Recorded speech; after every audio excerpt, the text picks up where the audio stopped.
வணக்க மக்களே, welcome to the fender show. இன்னைக்கு ஷோ நம்ம பார்க்க போகிறது ப்ளே டேட் அப்படின்ற இங்கிலீஷ் மூவியோட ரிவ்யூ. பிரைம்ல தமிழ் டப்பிங்கோட அவைலபிளா இருக்கு.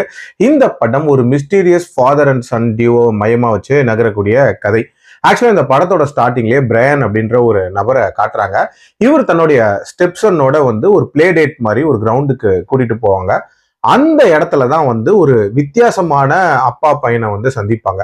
அந்த அப்பாவோட பேரு தான் ஜெஃப் அண்ட் அந்த பையனோட பேரு சிஜே. இவங்க பாக்குறதுக்கே ஒரு பயங்கர வியர்டான ஒரு ஃபாதர் அண்ட் சன்னா தெரியுறாங்க. அதுலயும் அந்த ஜெஃப் அப்படின்றது பயங்கர ஜைஜான்டிக்கா இருக்காரு அண்ட் அவர் பண்ணக்கூடிய விஷயங்களும் ஒரு மாதிரி வியர்டா இருக்கு அப்படின்னே சொல்லலாம். ஸோ இப்படிப்பட்ட சூழ்நிலையில இந்த 4 பேரும் சேர்ந்து ஒரு இடத்துல சாப்பிட்டுட்டு இருக்கும் போது திடீர்னு ஒரு கும்பல் இவங்களை அட்டாக் பண்றாங்க.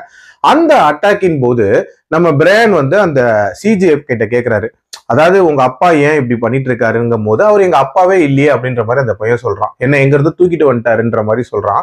ஸோ உண்மையிலேயே யார் இந்த ஜெஃப், யார் இந்த சிஜே, இவங்களுக்கு பின்னாடி இருக்கக்கூடிய அந்த மர்மங்கள் என்ன அண்ட் எதுக்காக இந்த கும்பல் துரத்துறாங்க அண்ட் டுவர்ட்ஸ் த எண்ட் இவங்களுக்கு என்ன ஆகுதுன்ற மாதிரி நிறைய விஷயங்களை சொல்லக்கூடிய ஒரு படம் தான் இந்த படம்.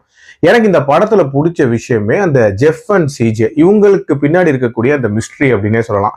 ஆக்சுவலா நான் கூட ஒரு வழக்கமான ஒரு ரீசனா இருக்கும், ஏதாவது விட்டகுறை தொட்டகுறை மாதிரி ஏதாவது ஒரு பிரச்சனையை பண்ணிட்டு வந்திருப்பாரு அவங்க அப்பா, அதுக்காக துரத்துறாங்க அப்படின்ற மாதிரி ஏதாவது ஒரு ரீசன் சொல்லுவாங்கன்னு எதிர்பார்த்துட்டு இருக்கும் போது ஒரு எதிர்பார்க்காத ஒரு விஷயத்த ரிவீல் பண்ணியிருந்தாங்க அப்படின்னே சொல்லலாம். அந்த ட்விஸ்ட் உண்மையிலே நீட்டா இருந்துச்சு.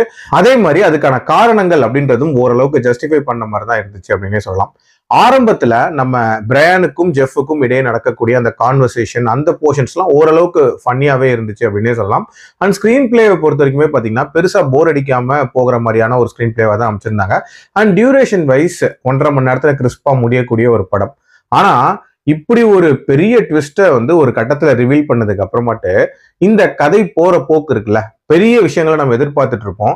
ஜஸ்ட் லைக் தட் சிம்பிளான சில சீக்வன்சஸை காட்டி அப்படியே முடிக்கணுமே அப்படின்னு முடிச்ச மாதிரி தான் இருந்துச்சு அப்படின்னே சொல்லலாம். ஸோ அது ஒரு திருப்தியே தரல இந்த படத்துக்கு. அதே மாதிரி இந்த படத்துல டீடைலிங் அப்படின்றதுமே பெரிய லெவல்ல இல்லை அப்படின்னே சொல்லலாம். கண்டிப்பா பெட்டரா பண்ணியிருந்திருக்கலாம். நிறைய விஷயங்கள் ரிவீல் ஆகாத மாதிரி தான் இருந்துச்சு. அடுத்த பாட்டுக்கான ஒரு லீட் அப்படின்ற மாதிரி கொடுத்துருக்காங்க. மேபி அதுல சொல்லுவாங்க அப்படின்னு சொல்லிட்டு எதிர்பார்க்கலாம். பட் ஓவரால் ஒரு ஓகேஷான ஒரு படம். ட்ரை பண்ணி பார்க்கணும்னா பாருங்க. என்னோட ரேட்டிங் 2.8 out of 5. அடல் கண்டென்ட்லாம் பெருசா இல்ல. மீண்டும் அடுத்த விமர்சனத்தில் சந்திக்கிறேன். நன்றி.